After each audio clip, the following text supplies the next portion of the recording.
Good morning, class 5. Today is the day 47 of online classes and the date is 11 June 2020. Here I am to teach you Social Studies, chapter 3rd, Weather versus Climate. And the topic for today is height above the sea level.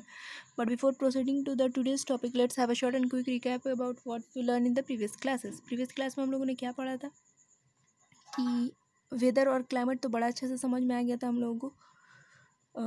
आगे बढ़ने से पहले weather और climate के बारे में कई बार आप लोगों को मैंने रिवाइज करके बताया था कि वेदर वैसा कंडीशन है किसी भी एटमॉस्फेयर का जो दिन प्रतिदिन चेंज होता है, घंटे दर घंटे चेंज होता है। क्लाइमेट क्या होता है? एवरेज वेदर कंडीशन होता है किसी भी जगह का जो सीज़न वाइज चेंज होता है, ठीक है। और सीज़न वाइज प्रेफरेंसेस चेंज होते हैं, इंसान की फूड हैबिट की बात हो, क्लॉथिंग की बात हो, ये सिर्फ ह्यूमन बीइंग के साथ ही नहीं है, एनिमल्स और प्लांट्स के साथ भी।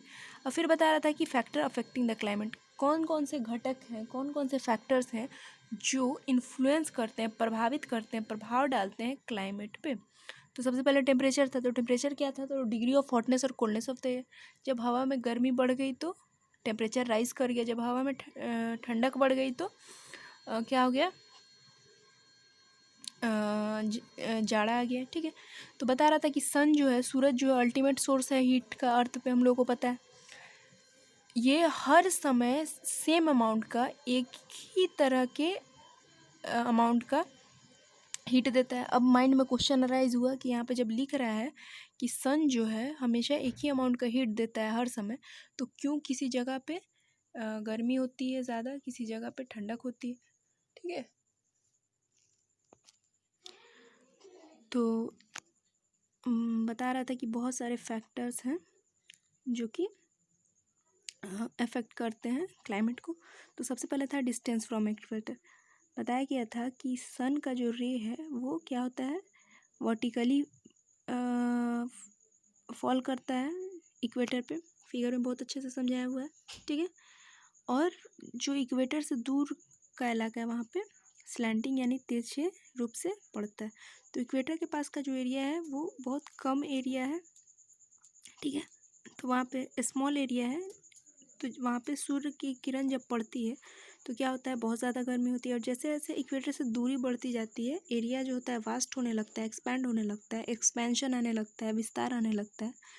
तो क्या होता है, वहाँ पे गर्मी जो है वो कम पड़ने लगती है, ठीक है। तो बता रहा था कि हीट जो है, गर्मी जो है, अर्थ हमारी पृथ्वी जो है सूर्य से जो गर्मी लेती है उस हिसाब से हीट जोन को 3 पार्ट में बांटा गया है, टॉरिड जोन, फ्रिजिड जोन और टेम्परेट जोन।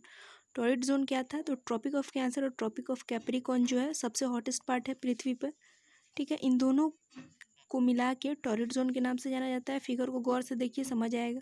फिर बता रहा है जो एरिया है जो पोल्स के पास लाई करता है, मतलब north pole south pole, poles मतलब नॉर्थ पोल साउथ पोल। तो नॉर्थ पोल के पास आर्कटिक सर्किल है और साउथ पोल के पास अंटार्कटिक सर्किल है। तो ये जो एरिया है, नॉर्थ पोल का नॉर्दर्न हेमिस्फेयर आर्कटिक सर्किल और साउथ पोल का साउदर्न हेमिस्फेयर अंटार्कटिक सर्किल, ये सब मिला के फ्रिजिड जोन का निर्माण करता है जो कि बहुत ज़्यादा ठंडा इलाका है। टॉरिड जोन बहुत ज़्यादा गर्म और फ्रिजिड जोन बहुत ज़्यादा ठंडा। The area lying between the torrid and the frigid zone in the both hemisphere is neither very hot not very cold, this is known as temperate zone. अब बता रहा है टॉरिड और फ्रिजिड जोन के बीच में जो एरिया लाई करता है, मतलब टॉरिड और फ्रिजिड जोन क्या हो गया, टॉरिड जोन बहुत ज़्यादा गर्म, फ्रिजिड जोन बहुत ज़्यादा ठंडा। अब बहुत ज़्यादा गर्म और बहुत ज़्यादा ठंडे के बीच में जो एरिया लाई करता है वो बड़ा मॉडरेट सा होता है, नीदर हॉट होता है नीदर कोल्ड, नहीं नॉर कोल्ड, मतलब ना बहुत ज़्यादा गर्म ना बहुत ज़्यादा ठंडा होता है, ठीक है। Thus we can say that the places which are near the equator have hot climates and far away have cold climates। Simple सी बात है, इससे हम लोग क्या अंदाज़ा लगा सकते हैं, किस कंक्लूजन पर, किस निष्कर्ष पे पहुंच सकते हैं कि जो एरिया, जो प्लेस, जो जोग्राफिकल एरिया इक्वेटर के पास होगा वहाँ वहाँ का क्लाइमेटिक कंडीशन क्या होगा, हॉट होगा। जो इक्वेटर से दूर होगा वहाँ का क्लाइमेटिक कंडीशन क्या होगा, कोल्ड होगा। सिंपल सी बात। चलिए आज के टॉपिक पे हम लोग बढ़ते हैं। आज का टॉपिक है height above the sea level. Height तो आप लोग समझते हैं, ऊंचाई को बोलते हैं। सी लेवल से जो ऊंचाई होती है उससे भी अफेक्ट होता है क्लाइमेट। पहले तो था टेम्परेचर से अफेक्ट होता है, दूसरा था डिस्टेंस फ्रॉम इक्वेटर, अब तीसरा है height above the sea level. ठीक है, सपोज देर आर 2 cities, कल्पना कीजिए कि 2 cities हैं। One is situated in the plane whereas the other lies in the high mountains. बता रहा है कि मान लीजिए कि 2 cities हैं, एक जो है प्लेन एरिया पे है। प्लेन एरियाज किसको बोलते हैं? हम लोग जहाँ पे रहते हैं उसको प्लेन एरियाज कहते हैं, मतलब पहाड़ी इलाका नहीं है, समतल इलाका है। ठीक है, अब कह रहा है कि और दूसरा एरिया जो है वो हाई माउंटेन्स यानी ऊंची ऊंची पहाड़ियों पर स्थित है।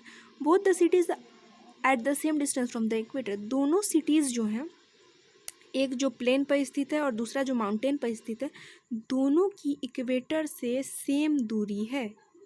We should experience the same temperature in both the city. तो इसका क्या मतलब हुआ? माइंड में हमारे तुरंत स्ट्राइक होगा कि अभी पढ़े हैं हम लोग कि अभी हम लोगों ने क्या पढ़ा है कि इक्वेटर से जो जितना नज़दीक उतना गर्मी, इक्वेटर से जो जितना दूर उतना ठंडक। तो यहाँ पे लिख रहा है कि दोनों शहर, दोनों सिटीज़ जब इक्वेटर से समान दूरी पे होंगे तो हम लोगों का जो माइंड है वो क्या आंसर करेगा कि दोनों का टेम्परेचर सेम होगा। लेकिन रियलिटी ये है कि दोनों का टेम्परेचर सेम नहीं होगा। ऐसा क्यों? ऐसा इसलिए क्योंकि एक प्लेन पे सिचुएटेड है और एक माउंटेन पे सिचुएटेड है। तो यहाँ पे बता रहा है but this is not so, लेकिन असलियत ये नहीं है